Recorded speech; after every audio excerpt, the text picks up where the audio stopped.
Shriyaworm. The hardest working person you know will probably never be rich. And it isn't their fault. They were sold a lie so early they never thought to question it. Just work hard and the money will come. So they did. They worked harder than everyone. And they're still exactly where they started. Meanwhile, someone who works no harder than them is quietly getting rich. The difference isn't effort.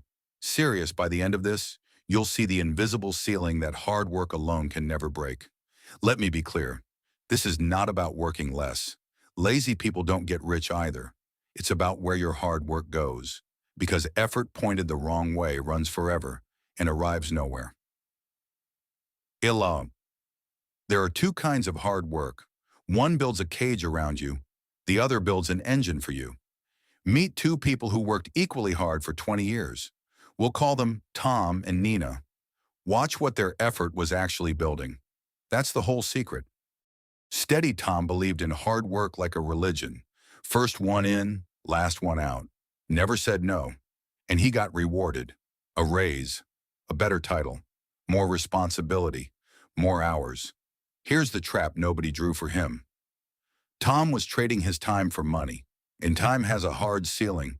There are only so many hours and only one of him. Serious. The moment Tom stops working, the money stops that same day. Every single time. He doesn't own a business. He owns a job. And a job is something you rent your life to. He can climb, but it's the same ladder. A slightly bigger cage is still a cage. Euro A1. The cruelest part, the harder Tom works, the more the system loves him exactly where he is. Why would they promote their best worker out of the role that makes them the most money? So Tom runs faster on a treadmill that was designed to never let him arrive. Steady. Now Nina, she worked just as hard as Tom. Do not picture someone lazy or lucky. But Nina asked a question Tom never did. Not how do I work more, but what am I building? Every hour Tom spent making his boss richer, Nina spent building something that would outlive the hour. Calm, a skill people would pay for directly. A small thing she owned. A system that kept working when she slept. At first it looked insane. Tom had the bigger paycheck for years. Nina looked behind. She earned less and worked on things that paid nothing yet. Everyone told her to be realistic. Serious, but Nina wasn't trading time for money.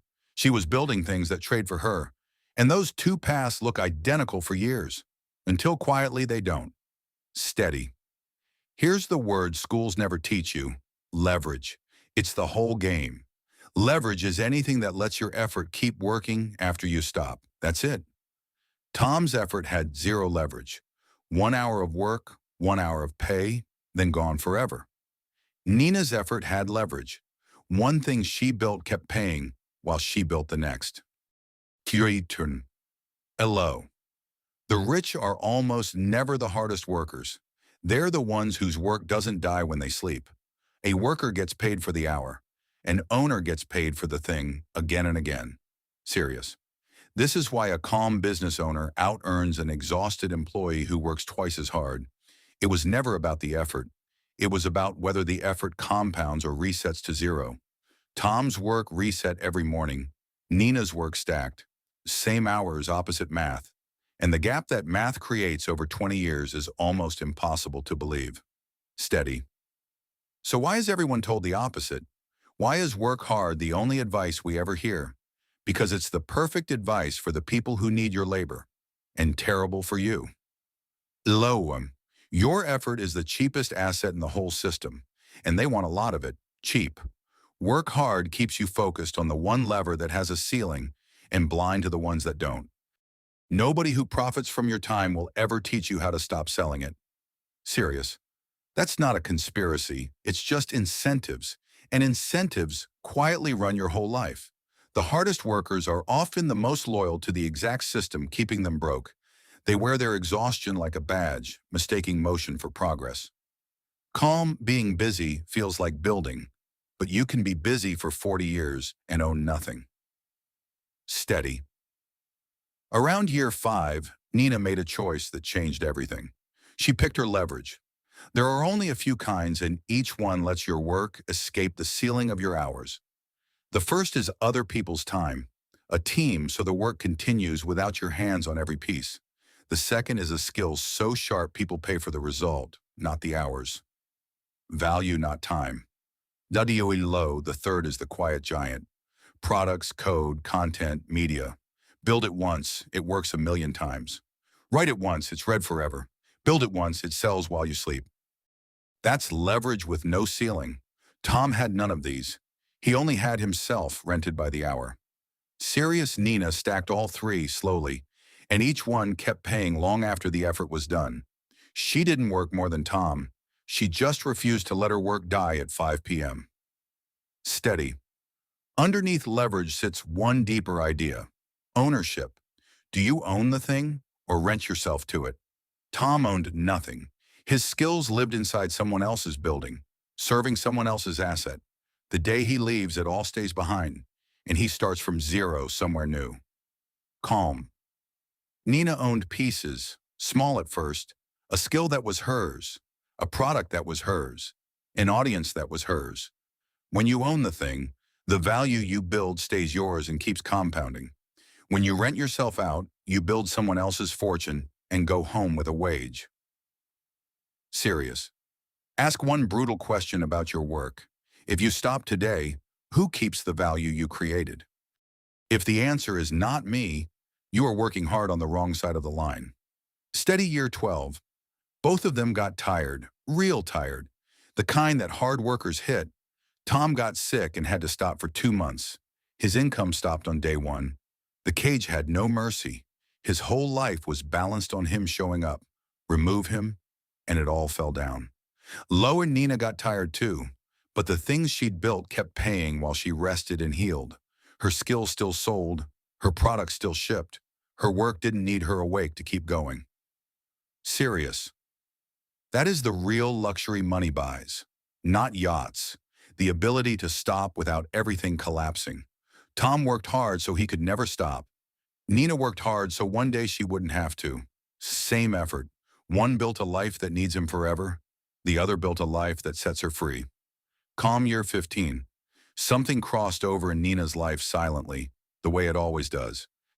The things she owned now earned more in a month than Tom's exhausting salary, and she barely touched them. Her old work was paying for her new time. Serious, for the first time, effort was optional. She worked because she wanted to, not because the rent was due. Tom, working harder than ever, was running out of the one thing he'd been spending. Time. Low. He looked up at 50 and realized the ladder he climbed for 30 years was leaning on the wrong wall. Not because he was lazy. He was the hardest worker in the building. He just spent his whole life pouring effort into a bucket with a hole in the bottom. Serious. Now step out of the story and look at your own work. Not how hard, where. When you clock out today, does anything you did keep working? Or did it reset to zero? Are you building an asset or renting yourself to one? Do you own it or does it own you? Most people, without noticing, pour a lifetime of real effort into things they will never own. Not because they don't work hard, because nobody ever told them hard work was only half the equation. You just saw the other half. Effort times leverage. Remove leverage, and even infinite effort equals a wage. Commo. From today, one question sits on top of everything you do. Is this building me an engine or a cage? Air is steady.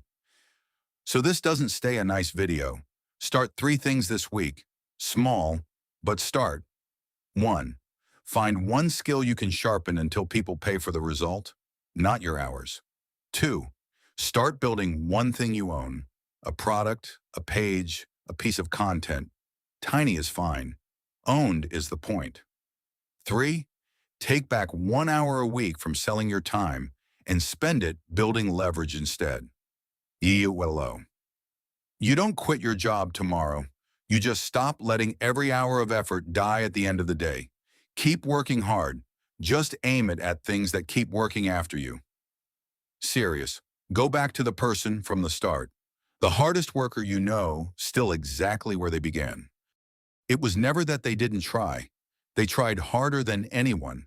They just aimed it all at the ceiling. Calm hard work is the price of entry.